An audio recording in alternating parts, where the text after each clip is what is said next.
Banks and credit unions look at credit history and credit score very differently when they determine an RV loan versus an automotive loan. And in this video, I'm going to try and make you a pro so you are well educated and understand how a bank thinks. Welcome to HBRV Lifestyle. They call me the Honey Badger because I give it to you straight and transparent about the RV business.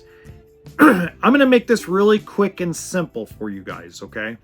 First off, when we look at credit score, that's what most people assume that banks are solely going to look at. Most of your credit scores, if you want the best interest rates possible, is going to be 760 or higher. Okay? Now take a piece of paper and a pen out. I want you to write this down.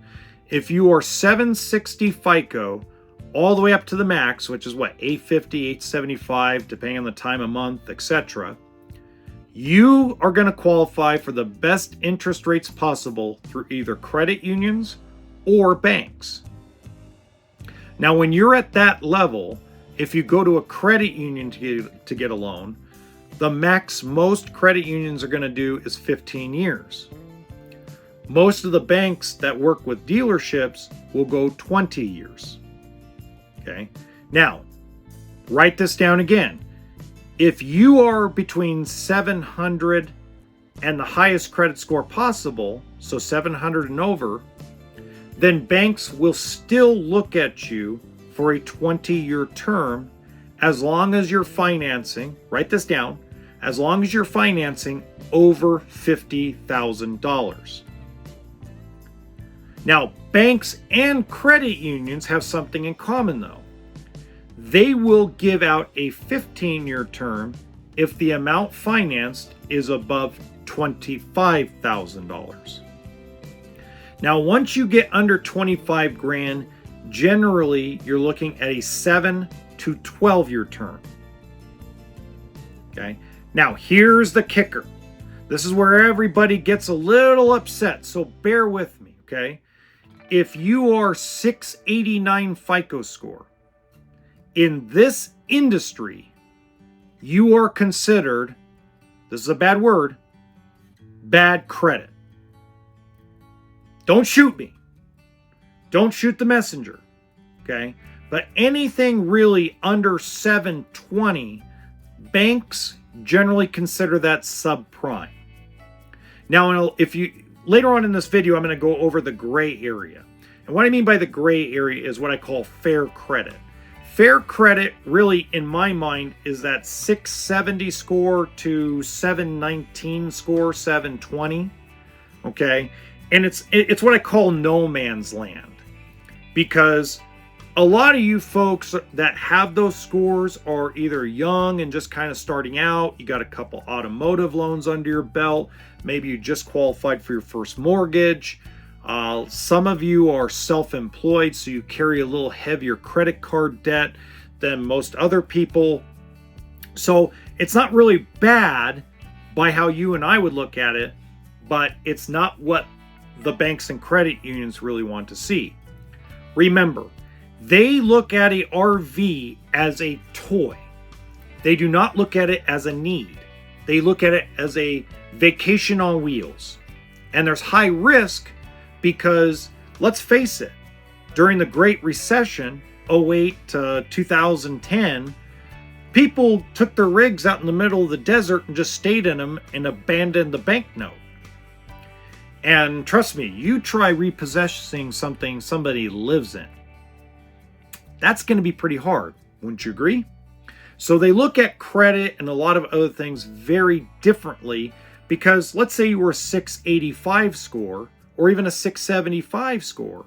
When you go buy a Hyundai or a Toyota, you're going to qualify for one of their really cool interest rate and term programs. You're going to walk out of there feeling like King Kong because you got a great deal on the financing. When I submit you over to the banks at a 675 and all you see is turn downs at all the best interest rate banks, and then you look at an interest rate of like 14.5% or 16.5%, you're like, what the heck? I don't have that bad of credit. But that's how a bank thinks. Okay, so I call it the gray area, and we'll talk about that a little bit later in this video.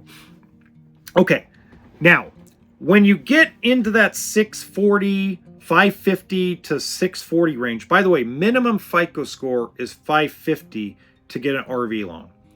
But that 550 to that 669 score, you're generally going to have a lot shorter term than folks that are 740. So let's say you're borrowing $30,000 on a trailer. Normally, if you have good credit, you're going to get a 15-year term. When you have not so good credit, write this down, you're going to get a term more, let's call it 10, maybe 12 years maximum. Really depends on other factors. Okay. Now, when you get under 720, write this down. When you get under a 720 FICO score, you are more than likely going to need proof of income. Now, proof of income in the car industry, when you're self-employed, they'll take bank statements. In the RV industry, they'll only take tax returns. And we'll get more into that a little bit later in this video. But just be prepared for those things. So the other thing we really need to talk about is there's a lot of folks that are very confused about bankruptcies, foreclosures. Generally, if you foreclosed on a house, you've given back or had repossessed a car, they generally got to wait 7 years before a bank's going to give you an RV loan. And typically, if you have a bankruptcy, a repossession, a foreclosure, or maybe even any kind of charge-off, they want you to reestablish credit after the bad credit. Meaning, okay, so I turned in a car because I couldn't afford it. Great.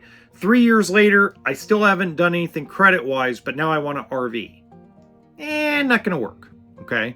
But let's say that the first year after, you gave up your car, you went and got another car.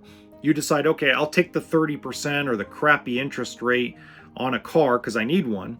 And you make payments on time and you do well on that loan. And then 3 years later, you go to get an RV. Now the banks look at you. Now they look at you like, wow, he reestablished or she reestablished their credit. And they make all their payments on time. So the new credit over or supersedes the bad credit or the charge-off or the repossession. Okay. Now, when you actually want to look at how a bank also determines RV loans, they look at the amount you've borrowed. And when I mean borrowed, I mean at least made 2 years of payments. Not 2 years of payments up front, actual 24 payments, one every single month on an automotive loan. So let's say you've had an auto loan for 3 years and the auto loan's $20,000.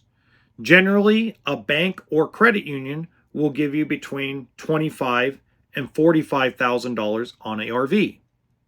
They're not going to sit there and go, oh, he had a $20,000 car loan, so now we're going to give him $150,000 on a fifth wheel.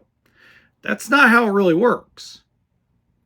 Okay, so they're going to look at installment credit, which is auto loans, boats, leases, mortgages. Cars don't count, or credit cards don't count. They count towards how many pieces of credit, but they do not determine loans or whether you qualify for a loan solely on your credit cards. They want to see installment loans. Now, what is very interesting, it's a little different when it comes to what I call that gray area or fair credit. And if you want information on that, click on that video right there.